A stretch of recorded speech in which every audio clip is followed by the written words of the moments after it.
BBC Raffi, so that's one of the reporters, asked Trudeau if Liberals got special clearance to hold an event in Ontario that exceeds indoor crowd capacity limits. Trudeau doesn't answer question and stresses importance of vaccines. A look inside the packed room. So he will ban you from non-essential things, but he will break the rules because he's him. He's essential.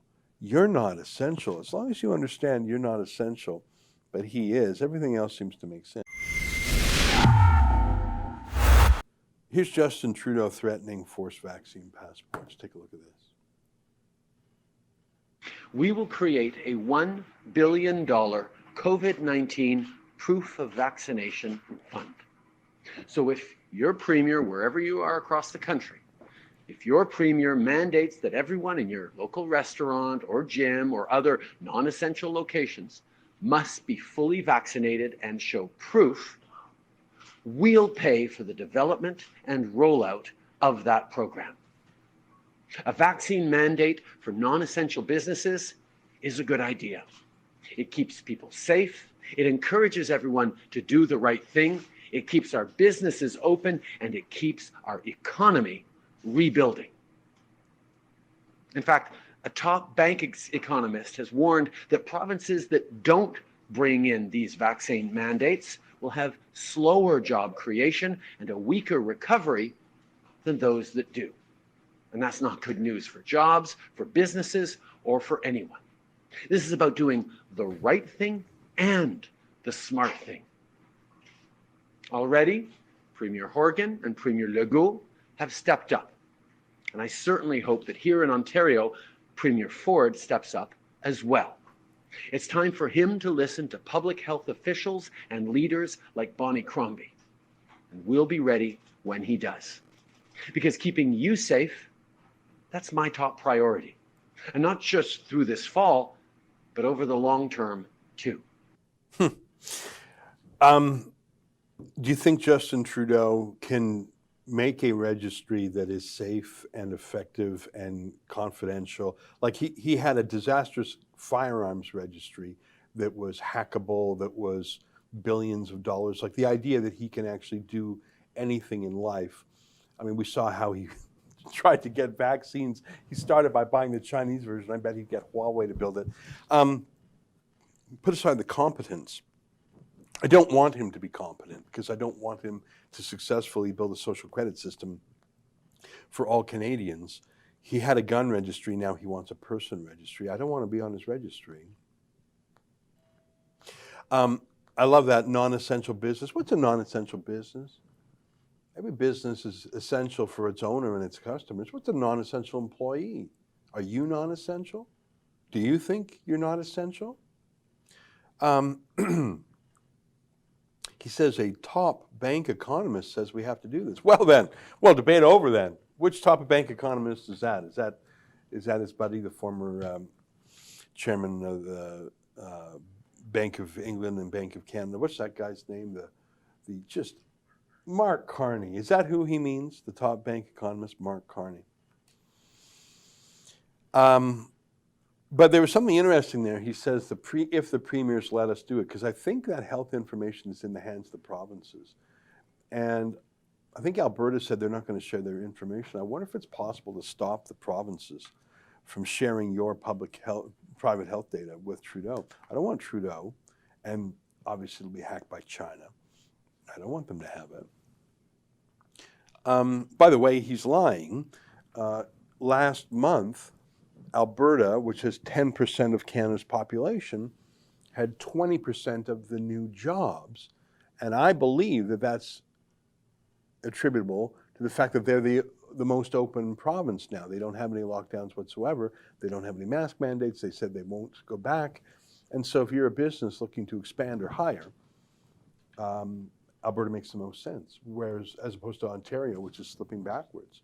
Or Quebec. If you were in Quebec, would you be opening a restaurant these days? If you were in BC, would you be opening a gym these days?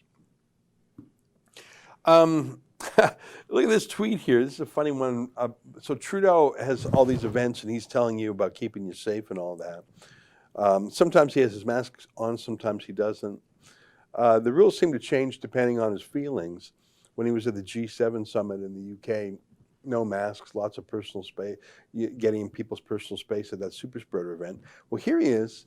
He was asked about this packed room. Take a look at this tweet here. It's just a photo, but the tweet's next there. To my surprise, he was actually asked about this a couple of times by reporters. Here's Christy Kirkup, I think Abigail Bimman, or I can't remember all the reporters who talked about it. CBC Raffi, so that's one of the reporters, asked Trudeau if Liberals got special clearance to hold an event in Ontario that exceeds indoor crowd capacity limits. Trudeau doesn't answer question and stresses importance of vaccines. A look inside the packed room. So he will ban you from non-essential things. But he will break the rules because he's him. He's essential. You're not essential. As long as you understand you're not essential, but he is, everything else seems to make sense. Hey, can I show you the front page of Canada's largest newspaper? It's called the Toronto Star. It takes $110,000 a week from Trudeau's media bailout. Look at the front page of the Toronto Star. I've never seen anything like this in my life. So look at those words. If an unvaccinated person catches it from someone who is vaccinated, boo-hoo, too bad. I have no empathy left for the willfully unvaccinated. Let them die. I honestly don't care if they die from COVID, not even a little bit. Unvaccinated patients do not deserve ICU beds. At this point, who cares? Stick the unvaccinated in a tent outside and tend to them when the staff has time. And they excuse that abuse by saying simmering divide over who isn't vaccinated. It's a polarizing debate, but patience and understanding for those not getting shots is in short supply as we all look to heal from pandemic. So they vomit on the front page of the largest newspaper in Canada. Hey, can you hold that on there for a second? Instead of not vaccinated, how about we swap in other health concerns like AIDS? If an AIDS person, if someone catches AIDS, boo-hoo, too bad. I have no empathy left for people who die from AIDS. I honestly don't care if they die from AIDS, not even a little bit. Unvaccinated patients AIDS patients do not deserve beds. At this point, who cares? Stick the AIDS patients in a tent. AIDS, AIDS, AIDS. Or how about other things they're talking about conduct? How about people who are alcoholics or have drug addictions? How about people who are overweight, which is actually the best, other than living in a long-term care home in Quebec where they euthanize you? The most telling, the correlated indicator, are you going to die from COVID or not, is are you fat? If you live in if you're over 80 and in a long-term care home in Quebec, I mean, good night. They're going to pull the plug on you. Other than that, are you fat? And do you have other diseases like kidney disease, liver disease?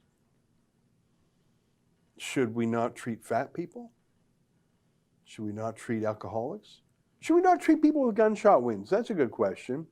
I follow the Toronto Police Twitter account, and almost every day in this town, someone gets shot. And you know what? There's some innocent people getting shot, and I don't want anyone getting shot, by the way. But a lot of the people who get shot are shooters themselves. They're in a rival gang. It's not a drug gangs and gangs. So gangs shooting gangs, obviously, we don't want any of that, and we certainly don't want it happening to innocent bystanders. But if a gang has a shootout, should we treat their wounds? Well, we always have, but have we changed our morality now? There's some more super chats, I'll take them. Rumble rant from Enmark. Ezra, you and the Rebel team are Canadian heroes with the fight, the fines, fight the vaccine passports. Shout out to Justin! Oh boy, I haven't even seen that one. I've been away too long.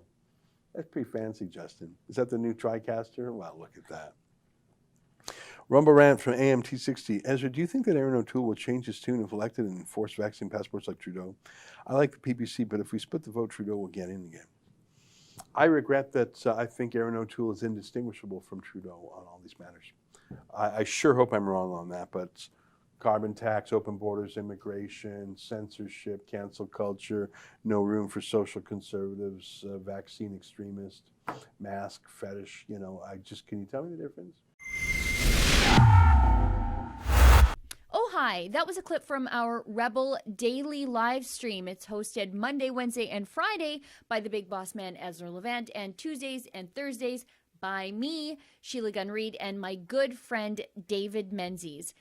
On the live stream, we talk about the news of the day, we show some videos, and we interact with our viewers at home. We stream at 12 noon Eastern, 10 Mountain. You can find us on YouTube, Rumble, Super U, and Odyssey.